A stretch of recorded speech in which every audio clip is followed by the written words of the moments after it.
Bonjour Jean-Marie Pernaut, merci de nous avoir rejoints sur le site, sur le stand de la vie ouvrière, ici au congrès de la CGT à Clermont-Ferrand. Et bonjour Sophie Bérou, et merci à vous qui êtes également invitée aujourd'hui ici au congrès de la CGT de nous avoir rejoints sur ce plateau.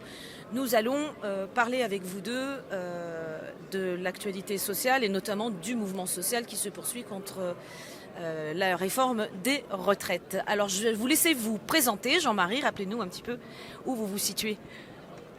Moi je suis chercheur en sciences politiques et je travaille encore à l'Institut de recherche économique et sociale, qui est un institut qui travaille dans l'orbite des syndicats, disons. D'accord, merci. Sophie. Moi je suis professeur de sciences politiques à l'Université Lyon 2. Je suis membre d'un laboratoire de recherche qui s'appelle Triangle. Voilà.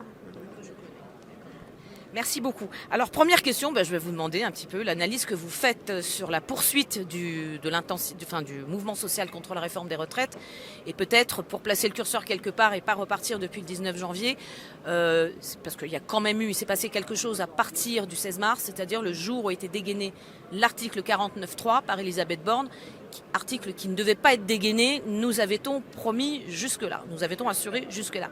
Jean-Marie. Alors, qu'est-ce qui s'est passé depuis le 16 mars? Comment a évolué la physionomie du mouvement social? Tout le monde a observé, je crois, qu'il avait un peu changé d'échelle, il a un peu changé de thématique. Effectivement, la question du 49.3 s'est invitée dans un débat qui portait sur les retraites, sur un conflit, une opposition à un projet de loi gouvernemental. Ça ressemble à des choses qu'on a déjà vues. En 2010, on a eu une séquence protestataire aussi très longue comme ça contre un projet. Là, ce qui a changé la physionomie du mouvement, c'est que en 2010, le président avait une majorité parlementaire, ça a suivi les canaux de la démocratie politique, et puis après, le mouvement, faute de résultats, a fini par se replier, ce qui est souvent le cas. Là, on a au contraire un rebond, parce que les procédures, le gouvernement n'avait pas de majorité, en tout cas il n'a pas cherché à tester pour savoir s'il avait une majorité sur ce projet, très disputé dans l'opinion, avec une série de manifs qui le montraient, des sondages qui lui étaient extrêmement défavorables, et du coup il est passé en force, et là on a vu que ça a choqué très profondément le pays. Peut-être, moi ça m'a presque surpris même l'ampleur de cette réaction, y compris dans le camp d'ailleurs de gens qui avaient voté Macron, voire voté Macron au premier tour, et qui se disent étonnés par la procédure. Et alors les jeunes, on a vu surgir, alors ça couvait un petit peu, on avait vu les jeunes depuis quelque temps rentrer timidement dans la mobilisation. Je crois que la thématique des retraites, il faut dire quand on a 16 ans, 18 ans, 20 ans, c'est quand même quelque chose de très éloigné, même si il y a les débats dans les familles. On sait très bien qu'ils étaient sensibilisés à ça. Mais là, depuis le 49.3, ils se sont dit directement concernés et avec une question forte quand même sur dans quel régime politique nous vivons, quoi. Si finalement un gouvernement passe par-dessus tous les contre-pouvoirs, utilise toutes les ressources de la Constitution pour contourner l'expression démocratique, soit celle des citoyens ou celle des élus, et que là, la question devenait un peu autre. C'est plus seulement une question sociale, mais une question politique majeure. Je crois que ça explique le rebond étonnant du mouvement qui a été géré au départ par l'intersyndicale sur ces thématiques-là, et puis là, une intersyndicale qui doit rebondir en prenant en compte ces nouveaux aspects de la crise. Alors Sophie, évidemment, je vous pose la même question. Quelle est votre analyse? Est-ce que vous partagez l'analyse que vient de faire votre collègue? Merci. Oui, tout à fait. J'ai entendu quelqu'un qui disait finalement depuis le recours au 49.3, c'est comme s'il y avait la jonction entre trois mouvements. Le mouvement l'intersyndical, la mobilisation du monde du travail par les manifestations et les grèves. Un peu de nuit debout, avec ce qui se passe notamment sur les manifestations sauvages, entre guillemets, appelées le soir, appelées par les réseaux sociaux, et peut-être aussi des rassemblements sur des places, même si ça n'a pas pris le fait de s'ancrer sur des places, et puis un peu des gilets jaunes aussi en fait. Et je trouvais que c'était assez intéressant, c'est un peu comme s'il y avait les héritages de ces différentes mobilisations qui se retrouvaient aujourd'hui dans ce nouveau cours du mouvement. Après, il y a eu plusieurs périodes dans le mouvement. Donc il y a le 49.3, mais avant, il y a quand même le 7 mars, l'idée de mettre la France à l'arrêt, portée par l'intersyndicale, qui fonctionne en partie, mais pas complètement. Et donc il y avait un creux aussi. Et donc le 49.3 est venu relancer sous d'autres formes cette mobilisation. Je pense que c'est aussi important à analyser, parce que mettre la France à l'arrêt, on voit que c'est pas facile. que c'est même très compliqué dans un certain nombre de secteurs d'activité en raison de ce qui s'est passé en termes de transformation des emplois, du travail. Donc ça donne à réfléchir sur les modalités d'action possibles. Et puis aussi par rapport au niveau de rapport de force nécessaire pour faire bouger le gouvernement. Donc ça, c'était des problématiques qui étaient aussi présentes dans d'autres mouvements auparavant, qui sont encore là très très fortes en fait. Et peut-être un dernier point sur mais vous allez peut-être y venir après, sur la question de la participation des jeunes. C'est une participation forte, mais qui là aussi se heurte à pas mal de limites. Il y avait d'abord les épreuves du baccalauréat, les épreuves en contrôle continu. Ça a beaucoup limité dans les lycées. Et puis il y a tout ce qui s'est passé dans les universités auparavant. Dès qu'il y a une mobilisation, les directions d'université ferment les campus. Il y a eu beaucoup de répression des mouvements étudiants. Donc le mouvement, il est fort, mais il est moins massif qu'à d'autres moments. Et ça, je pense que c'est aussi le résultat de toute une série de dispositifs d'encadrement de répression qui ont été mis en place. Et c'est important de les analyser également en fait.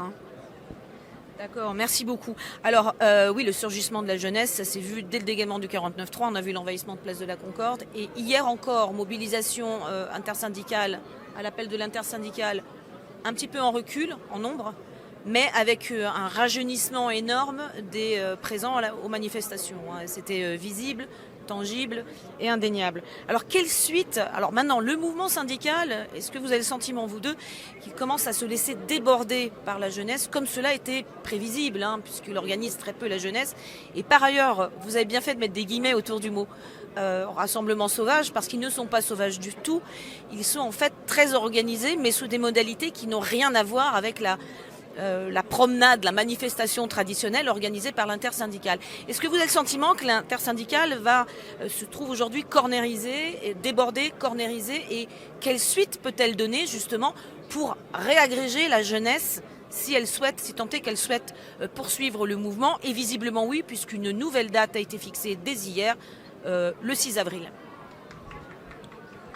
C'est très difficile de se projeter sur ce qui va se passer. Il y a beaucoup de paramètres à prendre en compte et on ne maîtrise pas forcément tout ça. Pour l'instant, l'intersyndicale a l'air d'avoir gardé une certaine cohérence, qui n'évite pas forcément les appréciations diverses des uns et des autres. C'est pas un hasard si on a 6 confédérations, etc.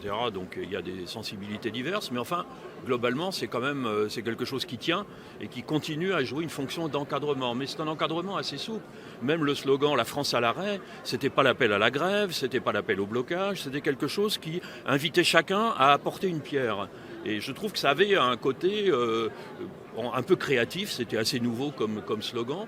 Et je trouve que ça correspond assez bien à ce qu'on a pu voir dans les cortèges. Il y a de la créativité assez débridée dans ce qui se passe. Ça témoigne d'une certaine santé d'ailleurs du mouvement social, ce qui est une bonne chose. Et l'intersyndicale, comme toujours dans ces mouvements, ils sont à l'origine, ils proposent le cadre et puis après ils surfent. Parce qu'on ne contrôle pas tout, même chez les salariés. Il y a beaucoup de salariés qui viennent manifester. Ils sont pas forcés, ils découvrent un peu ce que sont les syndicats à l'occasion. Donc je crois que ça vaut pour les jeunes aussi. Et alors, débordement, pas débordement, il y aura des formes extra-tradition, si vous voulez. On a commencé à le voir, ce qu'évoquait Sophie, les rassemblements improvisés plutôt que sauvages, disons. Et là, on voit aussi tous les moyens d'action que les jeunes pratiquent peut-être un peu plus, comment les réseaux sociaux peuvent servir à mobiliser, etc., qui sont moins dans les us et coutumes syndicales, mais là, on voit que ça permet de décupler la venue en manifestation. Bon, comment ça va se passer maintenant? Moi, je pense que la crise politique couvre quand même. On a un président qui est toujours droit dans ce qui lui reste de bottes. Après, il est peu imaginable que derrière, ça commence pas à crisper un petit peu. Où est-ce qu'il emmène le pays? Quelle image en donne? L'annulation du déplacement du roi d'Angleterre, tout ça n'a rien de dramatique. Mais symboliquement, c'est le signe quand même de quelque chose qui se passe en France, qui est regardé à l'étranger, qui aura sans doute d'ailleurs aussi des effets sur les mobilisations sociales dans les pays qui nous entourent, notamment sur les questions de retraite. Donc on est sur quelque chose qui imprime profondément la société. Je pense qu'on n'a pas eu... c'est peut-être tôt pour faire ce bilan-là, mais je crois que ça creuse en profondeur les représentations, la façon dont les gens ont leur rapport à la politique, aux autres, etc. Peut-être comme on n'a pas vu depuis mai 68. Je ne dis pas que ça a l'ampleur, on verra peut-être, c'est pas fini d'ailleurs. Mais en tout cas, je pense que ça marque les relations sociales, la pensée politique, la façon dont les gens se situent par rapport aux autres, par rapport à la société, d'une manière extrêmement profonde. Et ceux qui disent qu'il n'y a que le Front National derrière qui pourra gagner, etc., je ne suis pas sûr du tout. Ça fait partie des hypothèses politiques, évidemment, qui ont une certaine crédibilité, mais je pense qu'aussi ça remet dans la société le débat sur la répartition des richesses, sur les injustices, sur les super riches, c'est toujours les mêmes qui trinquent, etc. Donc je crois que ce sont des thématiques qui ne sont pas toujours quand même favorables à l'extrême droite, c'est le moins qu'on puisse dire, à condition qu'ils soient travaillés politiquement à la fois par les syndicats, éventuellement la gauche politique, si elle arrive aussi à s'articuler, à s'unir, etc., sur le mouvement. Mais je pense qu'on est devant quelque chose qui va avoir des effets extrêmement profonds dans la société. Vous partagez, Sophie, cette analyse. Que voulez-vous ajouter justement sur les thèmes crise politique et repolitisation ou politisation de la jeunesse qui effectivement n'est plus sur le mot d'ordre, pas de retraite, pas de recul de l'âge de départ en retraite, mais plutôt sur déni démocratique, réappropriation et respect de nos institutions. Comment l'analysez-vous tout cela ? Oui, je partage complètement ce qu'a dit Jean-Marie. Juste pour revenir sur un des premiers points de votre précédente question, moi je ne crois pas que l'intersyndicale allait à essayer de contrôler ce qui se passe du côté des jeunes ou qu'elle soit débordée. Je pense que c'est des expressions différentes et que les mobilisations des jeunes ne passeront pas par le cadre intersyndical. Donc c'est plutôt complémentaire que concurrent et je pense qu'il faut le voir comme ça. Effectivement, la mobilisation du secteur de la jeunesse est vraiment liée à la perception d'une crise du régime politique, des insuffisances de ce régime dit démocratique. C'est ça qui est vraiment mis en avant. Et là, il y a des continuités avec ce qui s'était passé aussi avec les Gilets jaunes. Sur on n'est pas entendu, on retrouve la demande de référendum, en s'appuyant aujourd'hui sur ce qui existe, le référendum d'initiative partagée, mais on retrouve quand même ces revendications sur le RIC. Donc on voit là que... il y a plusieurs mouvements où se posent ces questions de fond du fonctionnement du régime politique et de ses profondes limites avec le cadre qui est celui de la Ve République en fait. Donc ça, je pense que c'est une continuité sur plusieurs années de mouvements qui posent de façon différente, c'est des secteurs différents de la population qui posent ces questions-là. Et oui, pour moi, il y a une crise politique profonde. Alors, on voit bien qu'il y a un certain nombre de personnels politiques qui s'inquiètent de cette crise. Je crois qu'hier, les députés du MoDem voulaient relayer la demande émise par Laurent Berger de médiation. Mais on voit bien aussi que du côté du pouvoir, de ceux qui entourent Emmanuel Macron, il n'y a pas le même rapport finalement. Emmanuel Macron, son premier mandat, c'est d'être président de la République. Il n'a pas un ancrage, il se questionne peu sur... le rapport à l'électorat, le rapport à la population. On voit que c'est pas ce qui le préoccupe. Donc il y a une façon de faire de la politique qui est aussi en décalage, je pense, avec une partie du personnel politique. Et ça participe aussi de cette crise qui est assez intéressante à étudier. Donc cette crise, moi je partage aussi complètement ce que disait Jean-Marie, elle est large. On est rentré dans cette crise, ça va continuer. Et ça peut prendre des formes assez différentes en fait. Oui, mais la crise politique, parce qu'effectivement, il va falloir continuer de l'observer pour l'analyser, mais actuellement, on en est au stade où elle est très frontale et par choix de l'exécutif, donc de la Macronie, de s'opposer en direct à la rue, à la foule. La foule n'étant pas le peuple étant celui qui s'en remet à ses élus institutionnels, la foule étant sans légitimité à protester. Donc on est vraiment dans un rapport frontal voulu par le président. Sur quoi, que nous enseigne l'histoire dans ce type de rapport, si jamais il y a eu des précédents, mais je crois qu'en 68 on a peut-être eu des prémices de cela, des précédents comparables, ça peut donner lieu à quoi ? Parce que à l'essoufflement, à la rupture, à l'arrêt du mouvement social, qui rejaillira ensuite sous de nouvelles formes à la prochaine crise.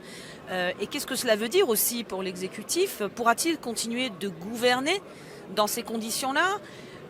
Parce qu'on est un petit peu dans une guerre où on sait très bien dans une guerre il n'y a pas de vainqueur ou il n'y a pas de vaincu. Enfin, c'est les vainqueurs officiels qui écrivent l'histoire. Mais en réalité, dans une guerre, il y a toujours deux perdants de chaque côté. Alors comment ça peut évoluer tout ça dans cette relation frontale ? Parce que là, il est clair qu'aucune des deux parties ne veut lâcher Et en tout cas, l'exécutif, la Macronie, refuse de lâcher. Hier, Olivier Véran a été très dur vis-à-vis de l'intersyndicale qui, effectivement, tentait une nouvelle voie, réclamait une médiation, effectivement appuyée par le MoDem.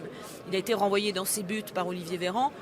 C'est très violent, donc on est vraiment dans une frontalité qui, par ailleurs, ne s'explique pas, est mal comprise, je pense. Cela peut-il être source de encore plus de violence, de répression, ou je ne sais quoi? Comment voyez-vous la suite? Qui veut répondre? Oui, bon, de toute façon, là, ils sont un peu acculés parce qu'il faut bien voir que les propositions qui sont venues du camp syndical, que ce soit la pause, la mise en pause ou la médiation, ils refusent parce que s'ils font ça, ça équivaut au retrait en réalité. Parce qu'un truc mis en pause, ça veut dire quoi? Ça veut dire on discute, on reprend à l'origine les questions, et notamment celles du travail, du rapport au travail, de l'emploi des seniors, des questions des femmes, etc. Et que là, à partir du moment où ça est remis sur la table, les 64 ans, c'est terminé, quoi. Donc c'est pour ça aussi d'ailleurs qu'ils ont tout de suite repoussé les propositions syndicales. D'une certaine manière, c'était un peu un piège qu'ils ont assez vite décelé. C'est que, personnellement, ça n'engage que moi, je trouve que c'est assez bien joué de la part des syndicats parce que ça renforce l'idée qui est déjà ancrée dans l'opinion publique que eux, c'est la responsabilité. C'est eux, ils sont légitimes au regard de ce qui se passe et ils sont responsables. C'est-à-dire que pourquoi ils font ces propositions? Pour que ça évite de déraper, pour qu'on évite effectivement d'entrer dans un affrontement. La politique, c'est fait pour éviter la violence directe. Alors la politique, ça développe de la violence symbolique, des tas d'autres formes, mais ça permet que les gens ne sortent pas les armes pour régler les conflits. Bon. Mais là, la police sort les armes. Et la crainte, c'est qu'on assiste à une dérive un peu émeutière du mouvement social. Et un gouvernement responsable devrait en tirer les conséquences. Tout cela ne rentre dans le lit de la démocratie que s'ils retirent leur projet. Et je pense que tôt ou tard, soit on a un durcissement extrêmement autoritaire de l'État. On en voit des prémices, les méga-bassines, Sainte-Soline, etc. On voit ce qui est possible de faire. Quand on perd toute mesure. Mais est-ce que c'est une voie? Là, à mon avis, ça ne peut qu'approfondir la crise politique. Parce que le bloc au pouvoir, comme on dit, il a des failles qui sont déjà assez profondes, assez travaillées. Et je pense qu'arriver à un certain niveau d'affrontement, ça va se déliter de l'autre côté. Enfin, en tout cas, c'est une des hypothèses. Et ça se délitera d'autant plus que le mouvement social restera, que les syndicats resteront unis, et que le mouvement social continuera à apparaître dans l'opinion publique comme il l'est aujourd'hui, c'est-à-dire pleinement légitime. Alors nous atteignons à la fin de notre rencontre, de notre table ronde. Juste une dernière question, justement, que m'a suggéré Jean-Marie, Sophie. On ne peut pas faire l'impasse là, sur ce qui s'est passé la semaine dernière à Sainte-Soline. Alors merci de nous donner votre point de vue, justement votre analyse sur justement la force de la répression, le choix des moyens de la répression par le gouvernement, qui nous indique peut-être qu'on a franchi une étape, on a sauté peut-être plusieurs étapes d'un coup. Comment voyez-vous les choses? Oui, c'est ce que disait Jean-Marie, c'est-à-dire que là on est avec un pouvoir politique dont on voit qu'il n'exerce plus... On est sorti d'une forme d'hégémonie politique, culturelle, et on est sur un usage des appareils répressifs d'État, pour employer des termes anciens, très forts en fait. On a besoin de la répression pour faire passer un certain nombre de choses, et ça se voit sur toutes les mobilisations, qu'il s'agisse auparavant de Notre-Dame-des-Landes, aujourd'hui de ce combat-là, et c'est très marquant pour là aussi des fractions de la jeunesse en fait, qui se sont heurtées sans arrêt à ce type de répression extrêmement forte. Et donc là, ça contribue énormément aussi à radicaliser dans le sens d'une confrontation forte au pouvoir, notamment les jeunes qui participent à ces mouvements.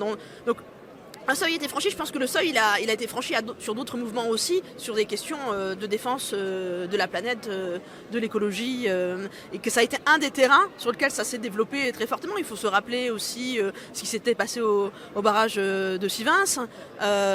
Donc pour des jeunes militants ou des militants un peu plus âgés maintenant qui sont dans ce type de lutte, je pense qu'ils sont confrontés depuis assez longtemps à cette répression directe et qui voient comment ça s'étend aujourd'hui et comment le pouvoir... Il faut aussi se rappeler, je reviens encore sur les Gilets jaunes, mais là aussi la répression elle a été très forte. Dès le premier acte, c'est plusieurs morts.